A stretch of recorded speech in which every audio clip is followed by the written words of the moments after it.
how are you doing? I hope you're doing good. Welcome back to My Blind Life. So the pamper routine was a hit for the views, but not for the likes. Apparently people didn't like it. It was probably because I only talked about stuff and didn't really show much. So in today's video, I'm gonna try to show a bit more. We'll see how it goes. I've got my phone on a tripod, so we'll see how it goes. But today I wanted to talk to you guys about crafting. Specifically, the craft that I'm going to talk about is knitting. As a visually impaired person.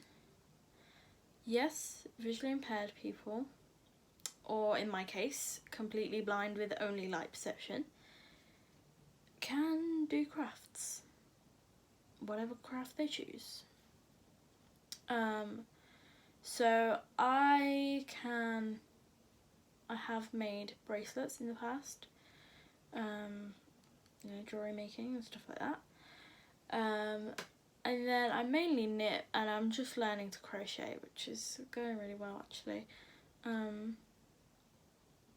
would show you some crocheted stuff, but I only have squares at the moment. I'm only just learning. So yeah, I mean, with knitting, I was taught how to knit, but it's really simple, because some people knit whilst they watch TV, so it's not different. It's not any different from that. If you watch TV and don't look at what you're doing, that's it. If you lose your sight, you can knit blind. You'll be fine. So the particular thing that I'm going to knit with to show you guys is actually squares for a blanket that my mum started 5 years ago but never finished. She's done quite a few squares, and I said I wanted to finish it. Because she found, I think it was in a cupboard, and she found the wool, and she said, I thought you'd want the wool. I was like, yeah, but you have quite a few squares. I'm going to finish it. So I don't know how many squares across or down she was attempting this to be, but I know how many stitches and how many rows, so that's not a problem.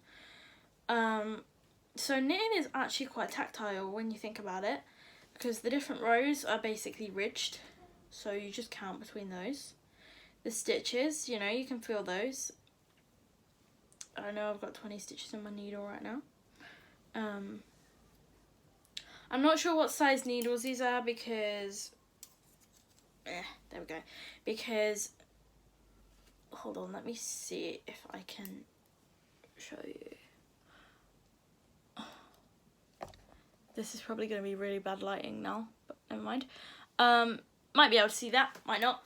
But these were my mum's, so I don't know what size these are. They're probably, I would say, around between 4 and 5, maybe? They feel like my 4.5 crochet hook, so it could be. Could be a 4 or a 5. Hopefully the sunlight doesn't affect this too much. Someone may have to let me know in the comments, because where I'm sitting in my room is probably the only place I have room to sit. There is one more place, but I'm not going to move right now because I've got this situated and everything. The sun might just come and go as it pleases, but so yeah, so when my mum was doing this, she actually was knitting with 2 strands, so I'm going to carry on doing that. And yeah, so I was basically showing hand over hand. So that's how I would show anybody else who is blind or visually impaired, because it's the best way. But so I'm right-handed, so I hold the needle with the stitches on in my left hand and the other needle in my right hand. If you're new to knitting, I'm going to fully explain this, but if not, then I'm sorry, old knitters, you'll have to listen to this. So you go through the back of the stitch with your right hand needle, and it kind of makes like a cross. So you've now got a cross between your needles. you take your what's called the working yarn, which is the end attached to the wool, to the ball, obviously, because you know your tail is, I mean my tail on this is quite short actually. So you take that, you bring it around your right hand needle, and you take your left hand needle, you pull it up and over your right hand needle, and then the stitch that's still on the left hand needle, you take it off. So you've now got a stitch on your right hand needle. I don't know how much you can see. Probably not a lot. Like I said, I'm gonna try my best to make this as visual as possible, but I don't know how well I'm gonna do in that. So yeah, and you just repeat that process until you've, you know, knitted across the row. So I'm gonna do a few more on camera. I do mine quite quick because I'm used to it, but I used to do it quite slow. Oh, nearly went in between the strands. And you kind of pull your working yarn, like, not tight, but just so it's hugging the needles, so your stitches aren't loose or anything.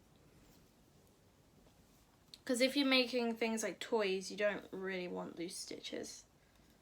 Because the stuffing that you stuff the toys with could fall out. It's the same with crocheting. You don't want loose stitches because you'll have a load of holes. And a load of holes in anything is not good. So I'm just gonna, you know, finish the row and I'll talk about it whilst I'm doing it. But yeah, I was shown how to knit in year 9, I think it was, when I was at school. I was about 13. Just in case you're from the US and you're like, what's year 9? I was about 13. I wanted to learn how to knit, so my visually impaired, like, TA, like, learning assistant who, not visually impaired, my learning assistant for the visually impaired taught me how to knit. We had sessions where we would do it. She would just teach me how to knit. Or she'd fix my mistakes. Poor woman. And yeah, we had some good times actually knitting. Learning how to knit. So I don't normally knit with double strand. I just usually use one strand, but so this is a new thing for me. In knitting there are 2 main stitches, and all the other like stitches and patterns are made up using these 2 stitches, from what I know anyway.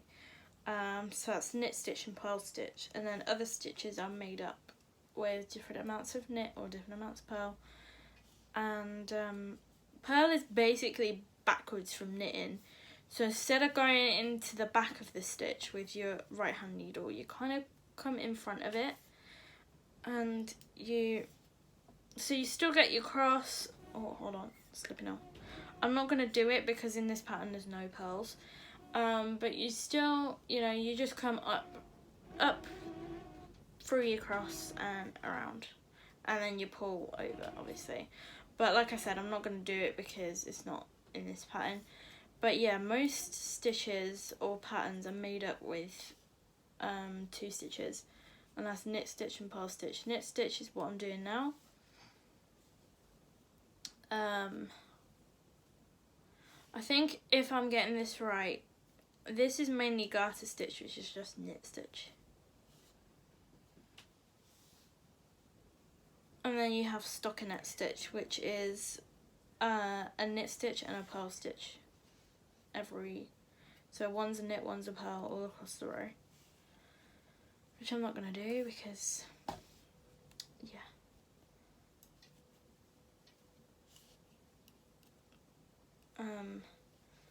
So as you can see, hopefully, I might get someone to review the footage of this video, but as you can see, you can definitely knit when you can't see anything. That stitch was a bit tight. I think some of mine are a bit tight. Sometimes, you know, the tension differs from person to person. Might be loose or, you know, tight depending on the person. It's the same in crochet as well. So this is the last stitch. And yeah. And then you swap needles, obviously. So your right hand becomes your left hand and your left hand becomes your right hand, because your stitches are on a different needle. So we have 2 rows on the cast on row does not count as a row, but we have 2 rows on these particular needles at the moment. And yeah, so to cast on, it's a similar process, but instead of dropping the stitches, you kind of hook the new stitch onto the left hand needle, unless you're doing long tail cast on, then it's different. It's just really annoying, but yeah. I don't do long tail cast ons anymore because I just found it was using up too much, and I never really knew how much wool I needed for the long tail cast on. So yeah, I stopped doing it because it was just pointless. I learned how to cast on without doing that. So yeah, as you can see, it is very possible for a blind individual to enjoy crafts like knitting, and I can sew too. Not with a machine yet, I've not been shown how to do that yet, but I can sew too. Like I said, I can knit, I'm learning how to crochet, I can sew, I've made bracelets, done a little tiny bit of card making, but I didn't massively like the cards that I made. And yeah, that's about it really in terms of crafting, what I do. I love crafting, it's something that keeps your mind busy, and at the moment, you know, with the lockdown and stuff, it's definitely good to find something that will keep your mind busy. So yeah, I hope you liked this video. Let me show you the before I go. So there we go.